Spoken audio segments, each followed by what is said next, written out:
사랑의 양상을 살펴봤으니까 이제 사랑의 특성을 한번 조금 모아서 보겠습니다.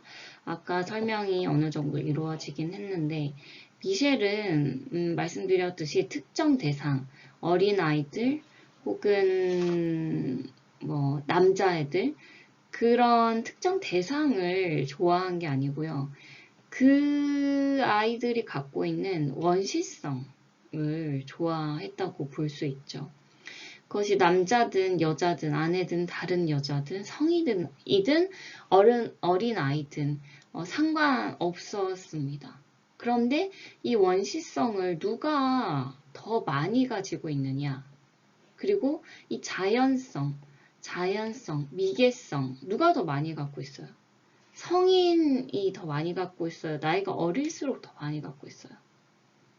여러분, 그 아기 나중에 이제 10년, 20년 뒤에 키울 학생들이 좀 있을 텐데, 아기가 태어나면요, 짐승이에요. 짐승. 아무것도 못해요. 한 3년?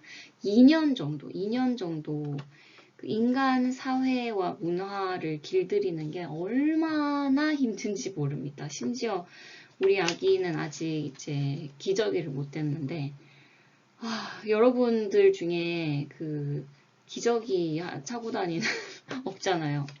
이게 너무나 당연하죠. 그런데 거꾸로 생각해보면 인류가 수천 년 동안 하지 않았던 문화거든요. 인간의 문화예요.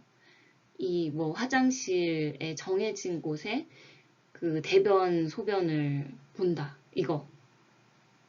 그러니까 이제 그 긴 시간 동안 인류의 발전을 통해서 만들어 놓은 이런 인간의 문명들, 그리고 생활 문화, 이런 것들을 아기들은 거의 한 1, 2년 만에 습득을 해야 되는 거예요. 그 아기들 입장에서는 굉장히 힘든 일입니다. 그런데 우리 성인 입장에서는 속이 터지는 일이죠. 그래서 제가 정말 이제 아기를 키우면서 정말 많은 반성을 하고 또 인류의 역사와 어떤 그런 것에 대해서 정말 생각을 많이 하게 되었는데,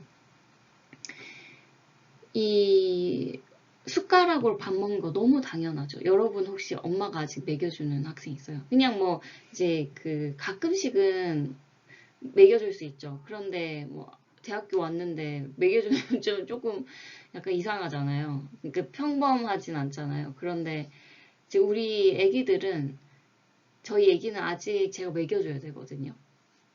그걸 몇 년 했냐? 지금 3년을 하고 있습니다. 힘들어요.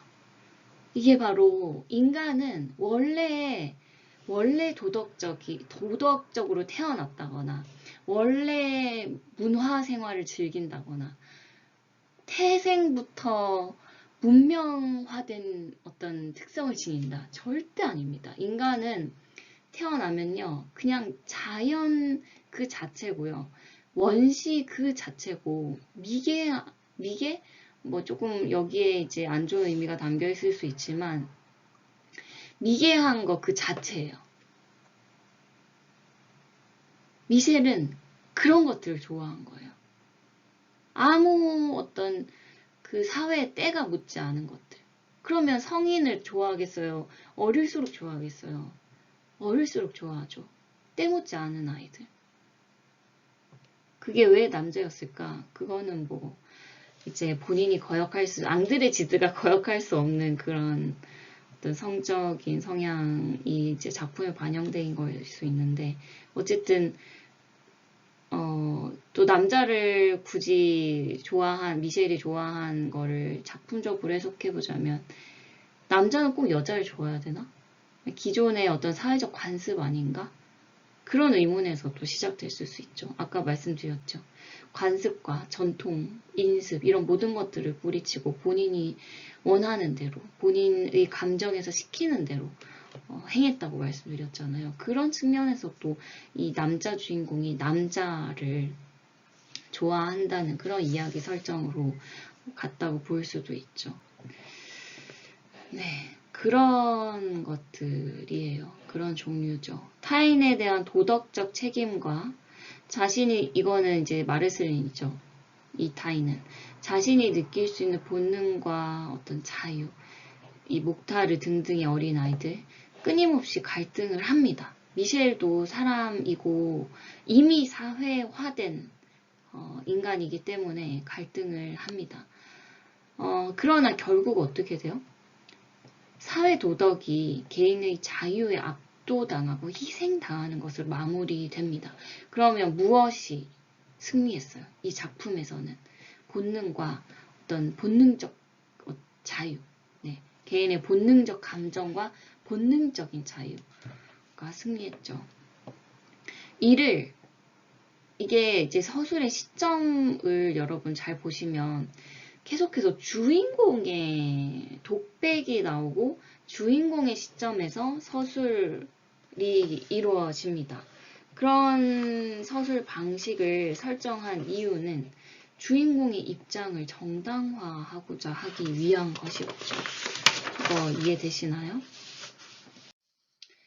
결국은 이제 욕망과 도덕의 줄다리기, 이 작품을 이렇게 얘기할 수 있는데, 이거는 지난 시간에 했으니까 넘어가고요. 3번 부인했죠. 아, 여기도 나오는구나. 한 번 더 하죠, 그럼. 마르슬린에 대한 미셸의 사랑은 좀 임의적이고 불확정적입니다. 미셸이 개인의 자유를 즐기면서도 아내를 완전히 버리지는 않아요. 즐길 거 즐기고 막 마음이 급해가지고 집에 막 뛰어옵니다. 그런데 아내는 유산에 있고 또 막 고민 갈등하다가 도저히 나는 내가 하고 싶은 거를 참을 수가 없다. 그리고 목티를 만나러 가죠. 근데 또 급히 불안한 마음에 급히 옵니다. 아내는 죽어있죠. 네. 동성애적 성향을 지닌 남주인공과 종교인 여주인공의 사랑을 묘사했고요. 마르슬린이 묵주를 3번 떨어뜨리지만 미셸이 그것을 주워주죠. 일치합니다. 지난 시간 아마 그대로 이게 설명이 됐기 때문에 짧게만 넘어갈게요.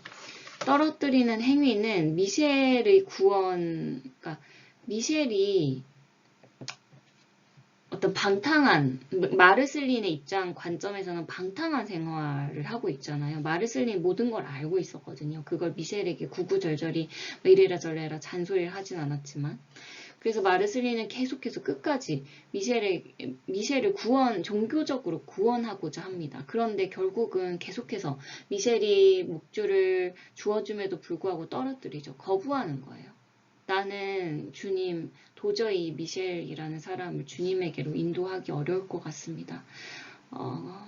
그렇게 포기한다는 그런 의미가 있고, 또 내가 그렇게 주님을 믿고 주님만을 향해서 미셸을 구원하고자 했고, 또 나도 주님께 구원받고자 했는데 나도 구원받지 못했고, 그러니까 여기서 구원은 미셸을 끝까지 사랑했고 미셸이 자기를 좋아해 주길 바랐겠죠. 그리고 그런 것들을 통해서 주님께 함께 다가가고자 했겠죠. 알리사처럼. 그런데 그 모든 것들이 다 되지 않았잖아요. 자신의 뜻대로.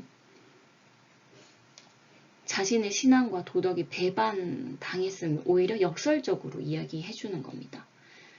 내가 주님을 거부한다. 그 이유는 내가 주님에게 거부당했기 때문이다. 이 의미 이해되시나요? 그런데 또 반대로 이 해석은 굉장히 다양할 수 있거든요. 자신이 주님께 용서받아야 할 자, 결국은 궁극적으로는 그거예요. 베드로처럼 나는 주님을 이렇게 거부했고 거부할 수밖에 없는 상황이고, 또 미셸의 구원도 포기했고 나는 주님에게, 하느님에게, 예수님에게 거부당했다고 느꼈기 때문에 내가 스스로 예수님을 거부한다. 이 모든 정황이 결국은 나를 용서해달라라는 의미로 해석이 될 수도 있습니다. 베드로를 용서하거든요, 결국 예수가. 네. 그래서 그것처럼 내가 이렇게 부족한 인간이지만 예수는 나를 구원해 줄 거라고 믿는다. 이런 의미가 담겨 있죠. 그리고 미셸이 줍는 행위는 이거예요. 인간으로서의 어떤 양심과 도덕. 이것은 결국 종교적인 양심, 종교적인 도덕으로 이 소설에서 나타나는데, 아무리 미셸이 욕망과 어떤 본능적인 자유를 추구한다고 해도,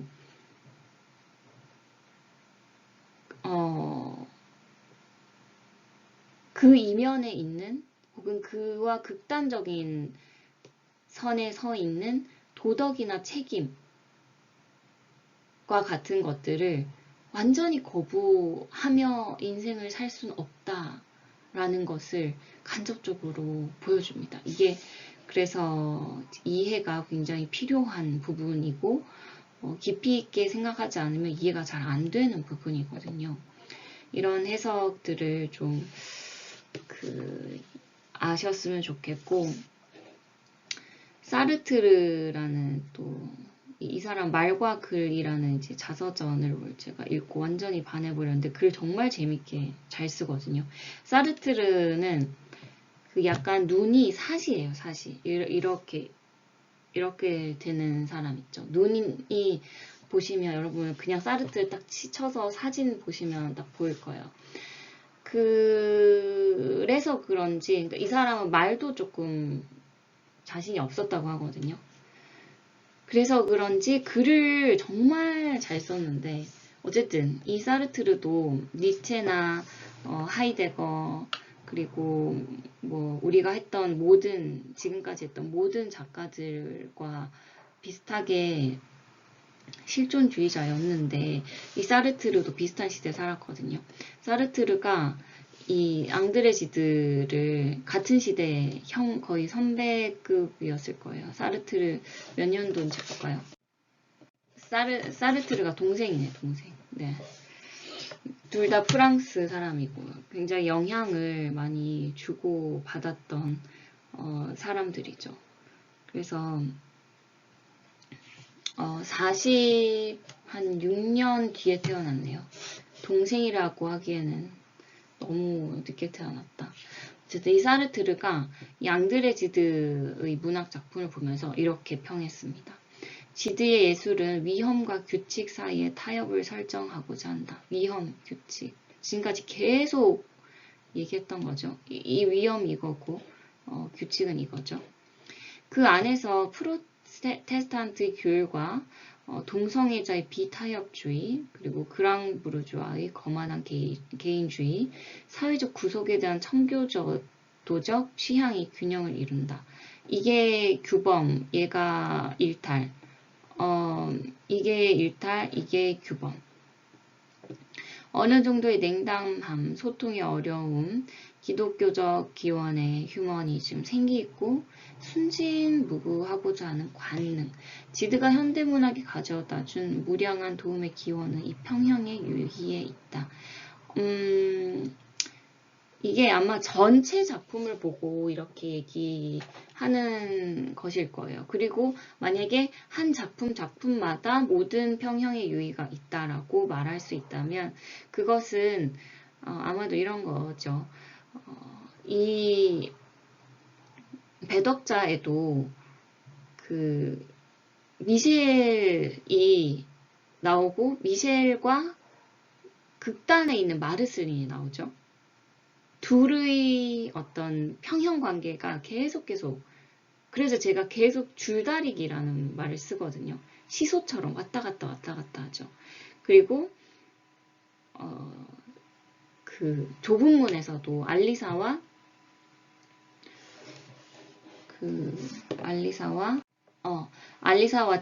제롬이 계속 극단에서 왔다 갔다 하잖아요.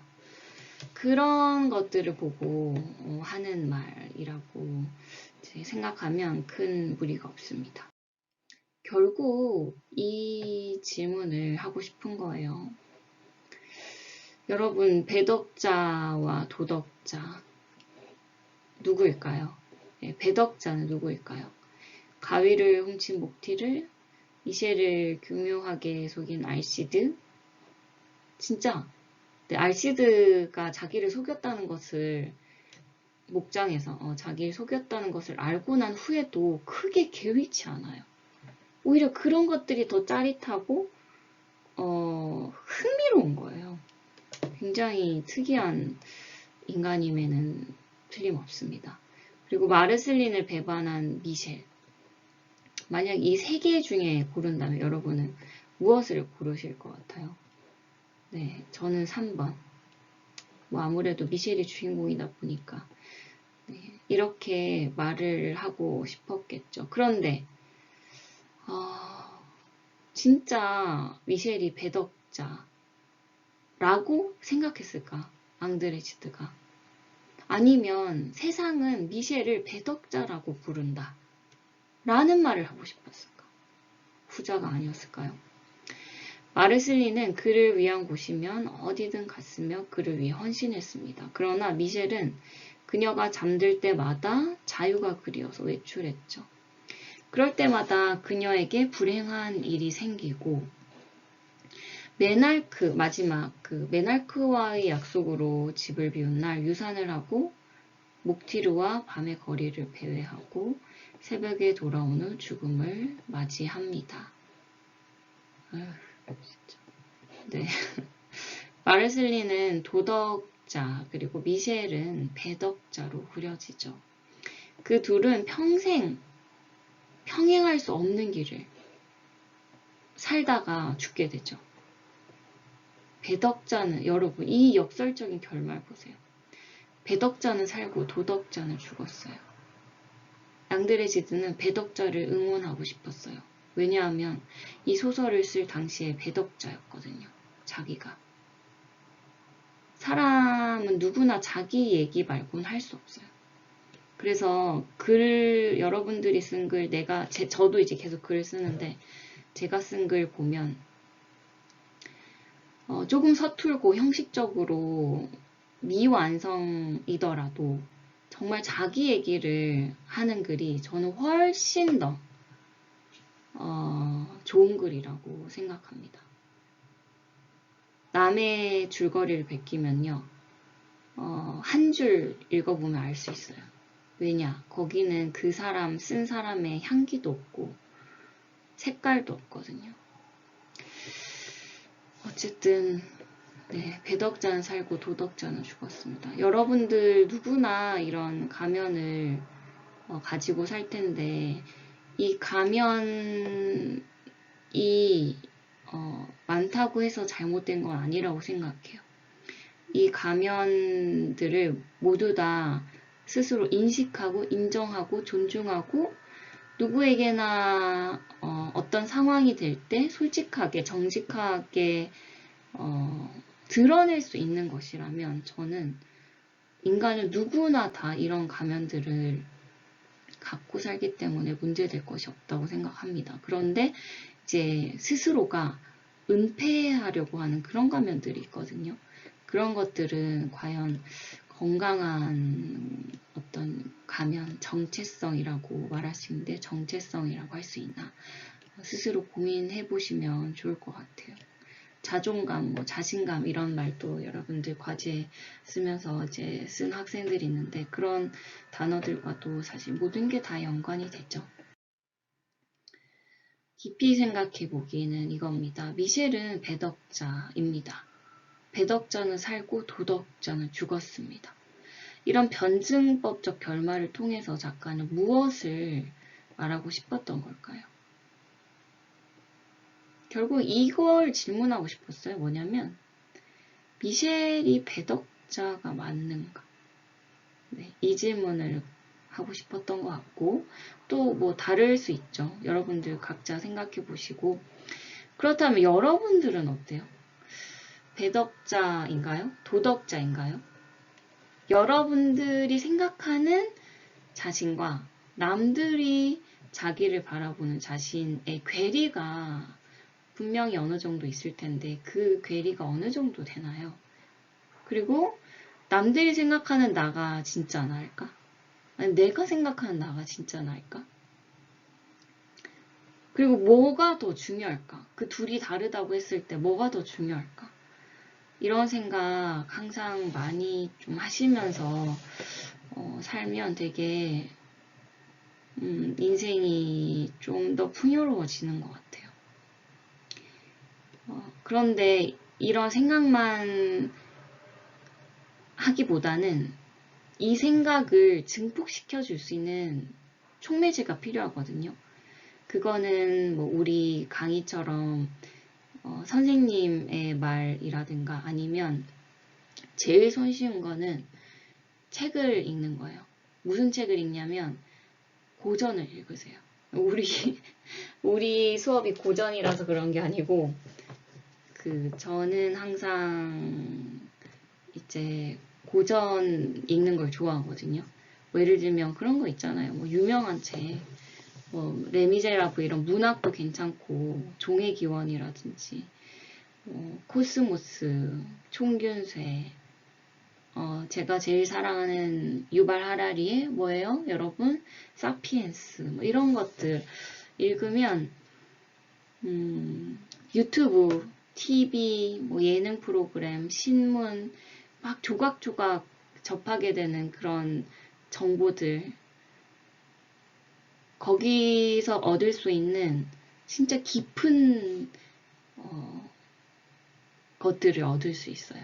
그래서 제가 요즘 또 하는 생각이 뭐냐면 유튜브는 정말 담배처럼 백해무익하구나. 되게 고리타분한 말일 수 있는데 제가 유튜브 좋아합니다.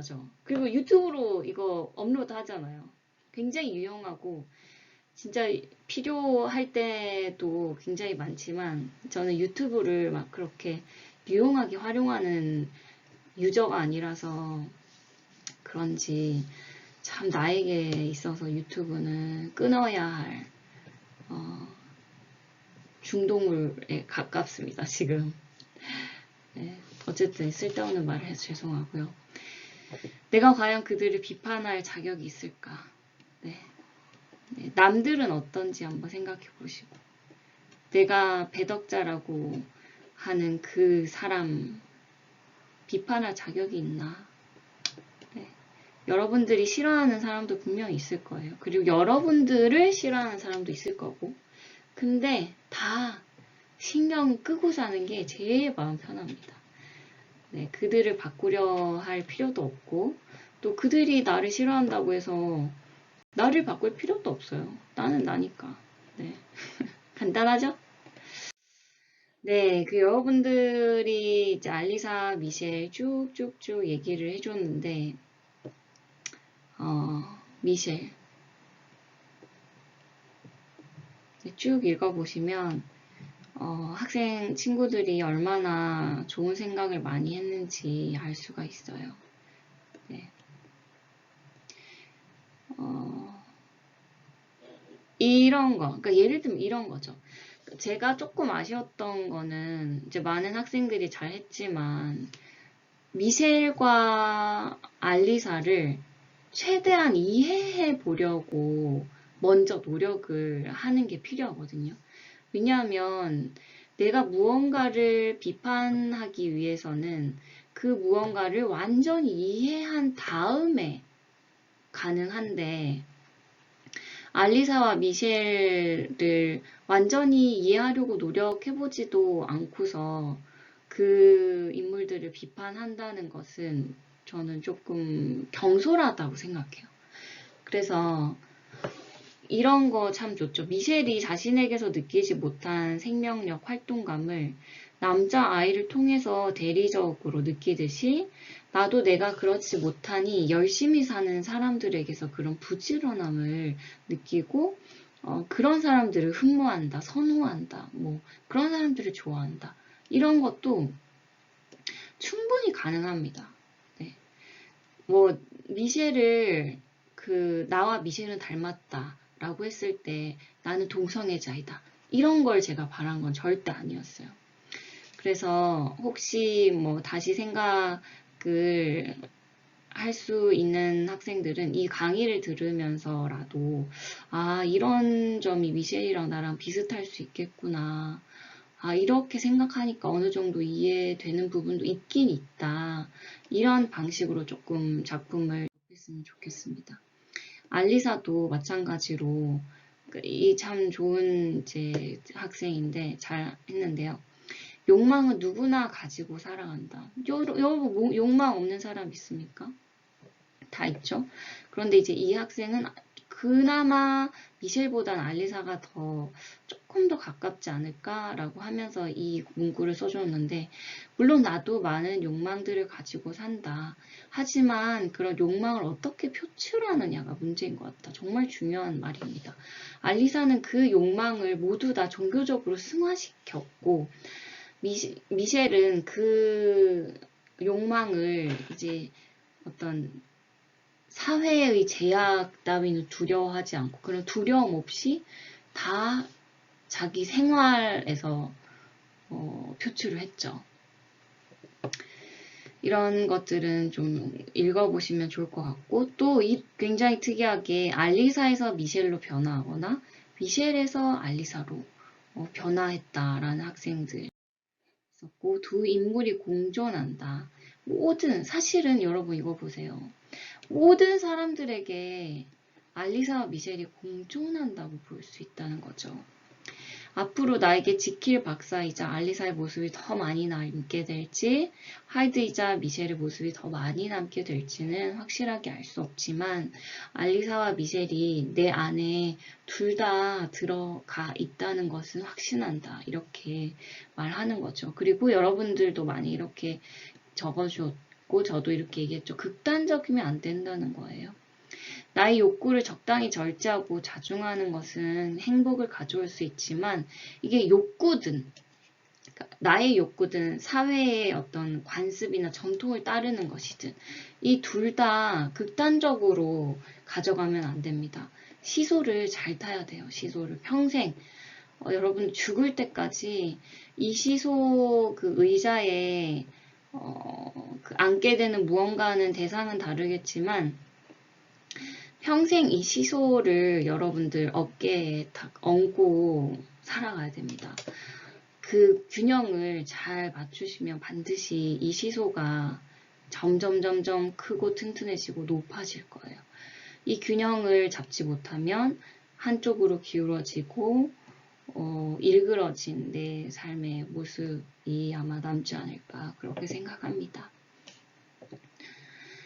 그리고 인물에 대한 재해석도 있었는데 긍정적인 입장에서 둘의 삶의 태도를 파악했다. 알리사는 자신을 잘 억누르는 절제력이 뛰어나다는 점, 미래를 향해 더 나은 것, 그리고 더 좋은 것을 추구하는 미래지향적인 삶을 산다는 것이었고, 미셸은 누구보다 자신을 가장 중요시하고 하고 싶은 일 실행에 잘 옮긴다. 그래서 나는 얘네들을 좀 더 긍정적인 측면에서 이해해보고자 노력했다. 이런 것들이 굉장히 중요하죠. 하지만 뭐 비판도 당연히 할 수 있습니다. 자유롭게 비판할 수 있습니다.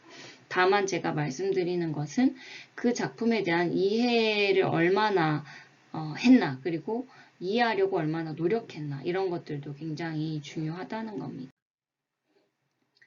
네, 이런 것들. 진취적인 사람이다. 책임감 강한 사람이다. 네, 이런 나의 믿음이 진짜인가? 그러니까 저는 약간 그런 그 학생의 글도 좋아요. 제가 사실은 조금 무신론에 가깝기 때문에 조금이 아니라 많이 그냥 무신론자입니다. 네, 제 종교적인 정체성을 밝히자면 얘기한 적 있지만 어쨌든 무신론인데 그 무신론과 무교는 조금 다르거든요. 네, 뭐 궁금한 사람 찾아보시고 무신론자로서의 어떤 관점이나 시각을 드러낼 수밖에 없어요. 강의를 하면서도. 왜냐하면 작품에 대한 저의 해석이 어느 정도 많이 들어가기 때문에 내가 남의 말을 할 수는 없잖아요. 소개할 수는 있어도.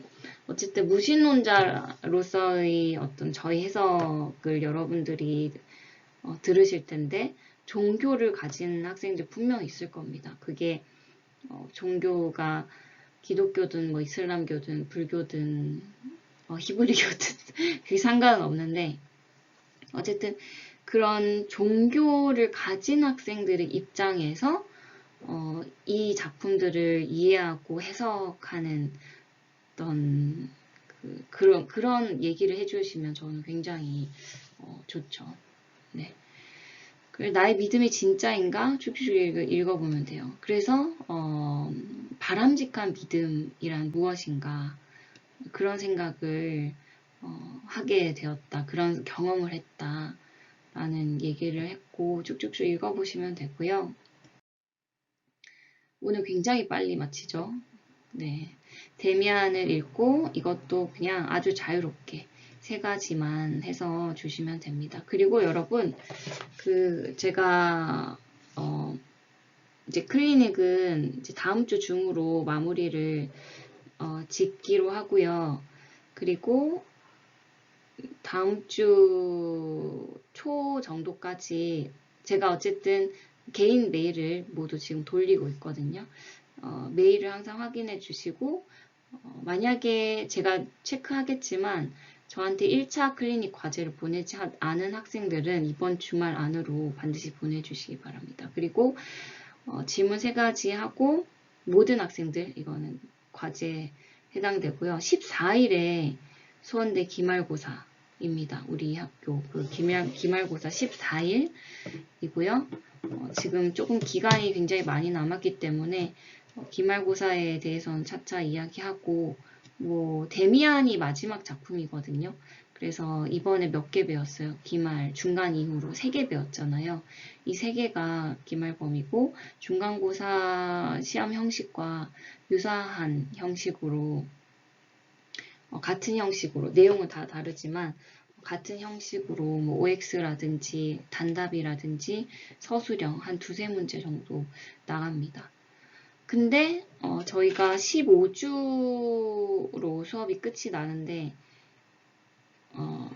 제 교양대에서 17주 차에 시험을 치라고 하셔가지고 제가 이 부분은 16주에 아마 휴강이 되어야 하지 않을까 싶거든요. 이 부분은 알아보고 다시 다음 시간이나 시험 전에 공지를 하도록 하겠습니다. 여러분 고생 많으셨고요. 이번 주도 데미안 정말 재밌어요. 여러분들의 삶에 평생 남을 그런 소설입니다. 반드시 읽어보시기 바라고요. 다음 시간에 뵙겠습니다. 감사합니다. 고생 많으셨어요.